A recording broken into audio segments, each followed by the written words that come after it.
नमस्कार, मी अर्चना गावकोटच्या रेसिपी या चॅनलवर तुमचं स्वागत. आज मी तुम्हाला छान अशी वांग्याची चटणी दाखवणार आहे. तर इथे मी छान असे वांगे घेतलेले. तर इथं एवढं अर्धा रेट कट करून टाकायचं आणि वांग्याच्या अशा उभ्या फोडी करून घ्यायच्या. पूर्ण व्हिडिओ पहा. रेसिपीला सुरुवात करू.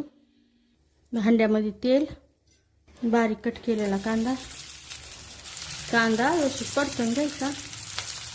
यामध्ये बारीक केलेलं लसूण, गॅसची आच कमी करायची. आता एकदम मंद वांग्याची फोड टाकायच्या. व्यवस्थित असं मिक्स करून घ्यायचं. यामध्ये टमाटो मिक्स करून घ्यायचं.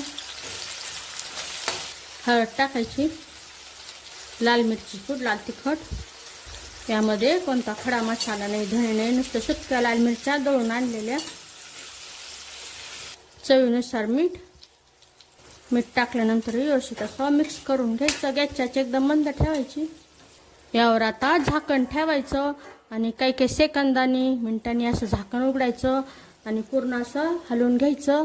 म्हणजे टमाटर टाकलेलं आहे त्यामध्ये वांग हे शिजून जातं. मंद आचेवर शिजून घ्यायचं आणि अधूनमधून हलवत राहायचं. इथं 2 मिनिटं सुद्धा लागलेले नाही. तो वांगे एकदम छान असे गाळ शिजलेले. पाणीचा अजिबात वापर केलेला नाही. असं बारीक करून घ्यायचं. ते वांग्याचं बारीक करताना जसं बारीक करतो तसं बारीक करून घेतलेलं आहे. फक्त 2 मिनिटातच तयार होती ही चटणी. यामध्ये आवडीनुसार भाजलेले शेंगदाण्याचा कूट टाकल्यानंतर व्यवस्थित असं मिक्स करून घ्यायचं.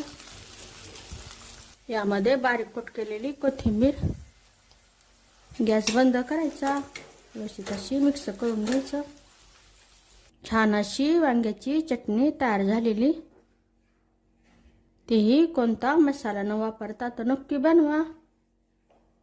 कसं झालं तेही मला कमेंटमध्ये सांगा. अशा माझ्या साध्या सोप्या पण टेस्टी रेसिपीज तुम्हाला आवडत असतील तर माझ्या चॅनलला सबस्क्राईब करा. चॅनलवरच्या बाकी रेसिपीज आवडल्या तर त्यांनाही लाईक करा.